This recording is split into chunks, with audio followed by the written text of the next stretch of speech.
Hi everyone, कैसे हो आप सभी। जो आज का हमारा टॉपिक है वो है सर्कुलर प्लाजो पे। मेरे एक स्टूडेंट की डिमांड आई थी कि सर्कुलर प्लाजो भी बताइए। देखिए, नॉर्मल प्लाजो और सर्कुलर प्लाजो में अंतर क्या होता है। सबसे पहले तो हमें उस चीज़ को जानना है। जहाँ नॉर्मल प्लाजो हम लोग थोड़ा सा ऐसे ये एंकल लेंथ बनाते हैं, लेकिन सर्कुलर प्लाजो का जो लुक होता है वो नीचे से स्कर्ट टाइप होता है। उसे आप ऊंचा बनाओगे तो वहाँ पे लुक खराब हो जाएगा। दूसरा, जब हम नॉर्मल प्लाजो बनाते हैं तो हम हिप के साइज से उसकी चौड़ाई को लेते हैं प्लाजो की, लेकिन यहाँ पे क्या होगा कि हम ऊपर वाली जो चौड़ाई लेंगे वो हम कमर के साइज से लेंगे। कमर ये वाला हिस्सा, यहाँ से जितनी भी हमारी कमर होगी उसमें 10 इंच जोड़ के तब हम यहाँ से उसका साइज लेंगे चौड़ाई का। यानी मेरी कमर अगर 32 इंच है तो 42 इंच मेरा ऊपर से रेडी होना चाहिए। 10 इंच एक्स्ट्रा लेंगे हम। ये चीज़ क्लियर हो गई। चौड़ाई और लंबाई दोनों ही पे मैंने बात कर ली है। फैब्रिक की नीड कितनी होती है? कम से कम 2.25 इंच, 2.25 मीटर आपके पास फैब्रिक होना चाहिए। अगर 2.5 मीटर है तो बहुत अच्छी बात है, इससे आपका प्लाजो अच्छे से बनेगा। अदरवाइज 2.25 तो चाहिए ही चाहिए, जो नॉर्मल जिनकी लेंथ है उनके लिए। फैब्रिक पे बात करते हैं। कॉटन वाले फैब्रिक में उतना अच्छा लुक नहीं आता है सर्कुलर प्लाजो का। आपको थोड़ा फ्लो वाला फैब्रिक लेना है।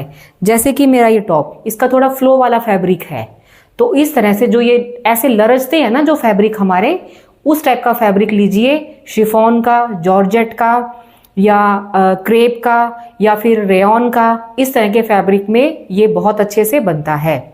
इसमें कमियां कहाँ आती हैं? एक तो यहाँ पे अक्सर लोग क्या करते हैं, इसको लूज ले लेते हैं।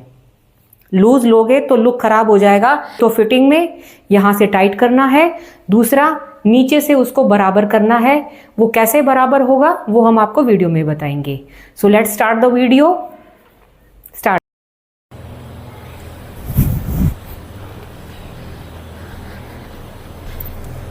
प्लाजो की कटिंग से पहले आपको कुछ प्लाजो से रिलेटेड काम की बातें मैं बता दूं, जो आपके काफ़ी काम की रहेंगी, बहुत कम समय लेंगे।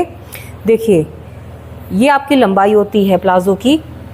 एक तो ये ध्यान रखना है कि ये वाली जो बेल्ट बनाएंगे हम, वो थोड़ी सी कर्व शेप में बनाई हुई है। इसी शेप में हम बेल्ट बनाएंगे, हम सीधी बेल्ट नहीं काटेंगे। ठीक है, एक तो ये चीज़ क्लियर कीजिए अपनी कि बेल्ट हमारी कर्व जाएगी और सीधी नहीं बनाएंगे। दूसरा, जो प्लाजो में कमियां निकलती हैं वो क्या होता है कि लोग ये वाला जो पोर्शन होता है कपड़ा, ये ओरेब होता है, और जब भी हम इसको बनाते हैं ना और ध्यान नहीं देते तो अक्सर इसकी शेप कुछ ऐसे चली जाती है, इस तरह से दोनों साइड से ये ऐसे गोलाई आती है। और पहनने के बाद क्या होता है कि साइड वाला पोर्शन नीचे लटक जाता है और जो क्रॉच वाला एरिया ये वाला जो है ये ऊपर चला जाता है। कम से कम 2 या 3 इंच इतना कम चला जाता है। वो हमें नहीं करना है। कटिंग करने के बाद इसको सीधा ऊपर से पकड़ के हम इसको इस तरह से, ये जो एक्स्ट्रा जो हमारा फैब्रिक होगा इसको हम कट करेंगे ऐसे इस वाली लाइन पे। ठीक है, और तो इसको हमें बराबर ही लाना है सीधा पकड़ के ऊपर से। वो मैं आपको बाद में बताऊंगी कटिंग के दौरान। दूसरी मेन कन्फ्यूजन आ जाती है क्रॉच को लेके। इसके क्रॉच की कटिंग कुछ अलग तरीके से होगी।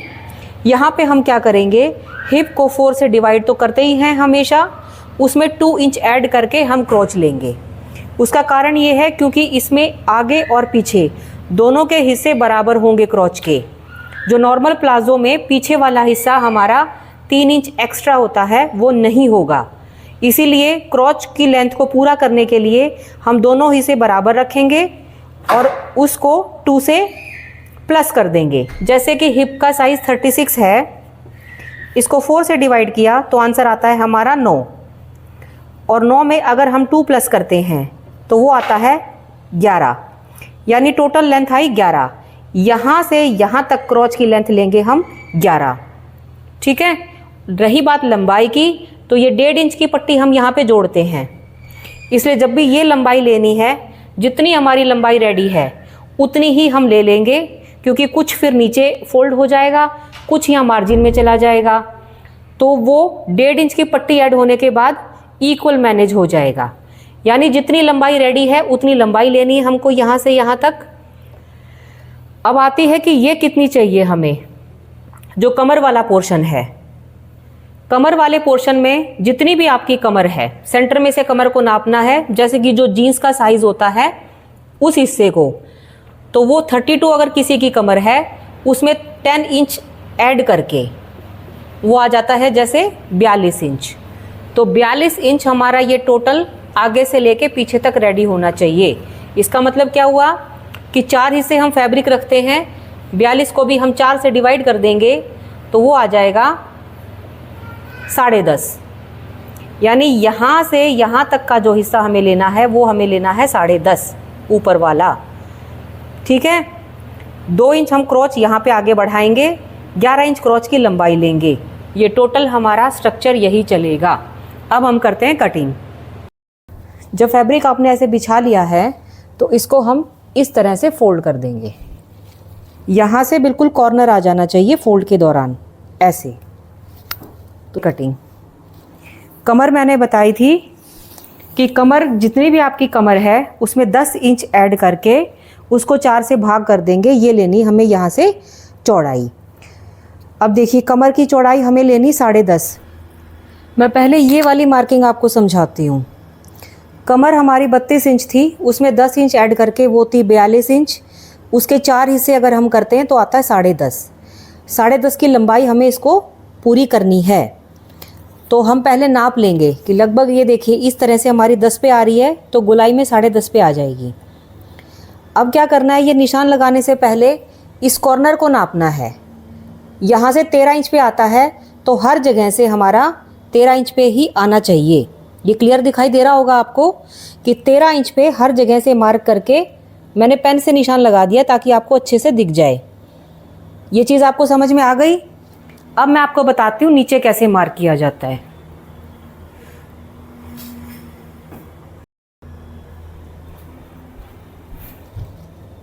ये कमर वाली मार्किंग करने के बाद अब हम नीचे की लंबाई लेंगे। लंबाई हमारी 36 इंच रेडी चाहिए थी हमें। तो ये देखिए 36 इंच हमारा यहाँ से लंबाई रेडी हो रही है। ठीक है, अब 36 हर जगह से ऐसे ही निशान लगाना है।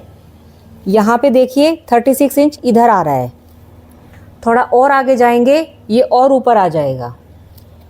इस तरह से जितना जितना आप इस तरह से मार्किंग करते जाओगे, सेंटर पॉइंट, फिर आगे,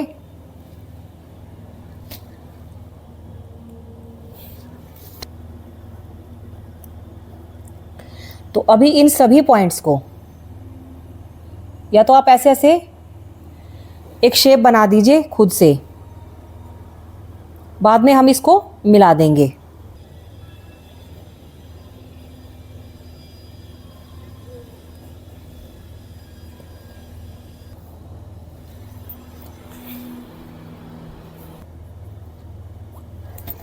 अब आपको क्लियर दिखाई दे रहा होगा।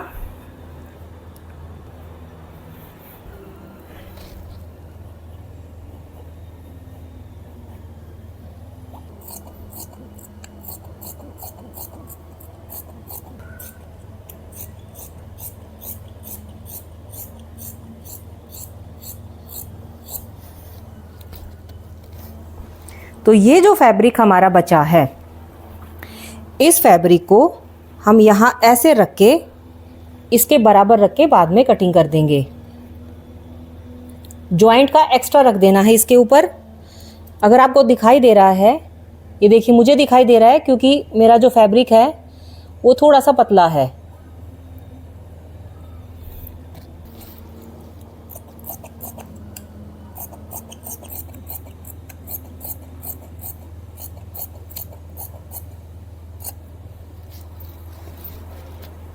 ये जॉइंट लग जाएगा हमारा। अब तो थी ये नीचे से कटिंग।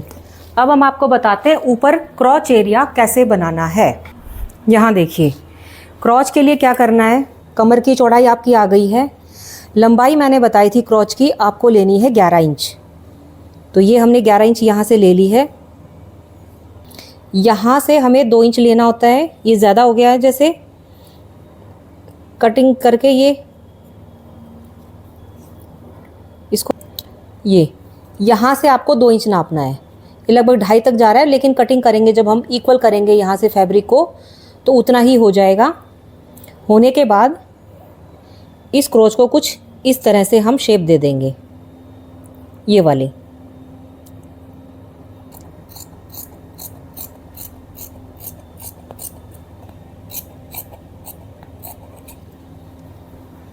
ऊपर वाली कटिंग हो जाएगी गोलाई में।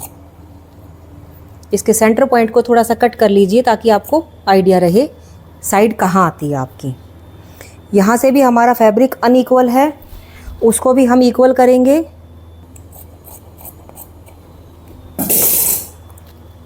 इक्वल करने के बाद ये हमारी एग्जैक्ट कटिंग होगी।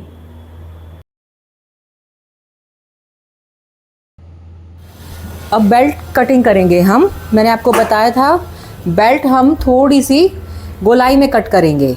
तो ये देखिए सेंटर में से मैंने इसको 1.5 इंच 1.5 इंच नीचे मार्क किया है और स्केल रख के थोड़ी सी गोलाई की शेप दे देंगे। गोलाई सिर्फ 1.5 इंच की है, 1.5 इंच की। ये आप स्केल नहीं है तो खुद से भी आप मार्किंग कर सकते हो पेन से। अब लगभग 2.5 इंच मैंने इसकी चौड़ाई ले ली है, क्योंकि अंदर फिर हम पेस्टिंग ऐड करेंगे और उसके ऊपर चिपका के फिर इसको हम बनाएंगे। तो नीचे से भी सेम शेप दे के हमने इसको कट कर लिया है। 2.5 इंच चौड़ी पट्टी कट कर ली हमने बेल्ट के लिए। ये फ्रंट वाली बेल्ट रहेगी। जो पीछे वाली बेल्ट है वो हम सीधी ही बनाएंगे, क्योंकि पीछे हम इलास्टिक डालेंगे। ये सामने कुछ इस तरह से हल्की सी राउंड शेप में ये बेल्ट हमारी इस तरह से आ जाएगी फ्रंट वाली। इससे लुक बहुत अच्छा आएगा। अब ये पीछे वाली है, ये सीधी कट करनी है। ये लगभग 4.5 इंच चौड़ी मैंने पट्टी कट कर ली है इलास्टिक के लिए। ये पीछे बेल्ट डलेगी हमारी। ये सीधी पट्टी रहेगी, सामने वाली पट्टी थोड़ी ओरेब रहेगी राउंड शेप में। अगर आपको हमारी वीडियो अच्छी लगी तो लाइक और सब्सक्राइब कर दीजिएगा। Thank you.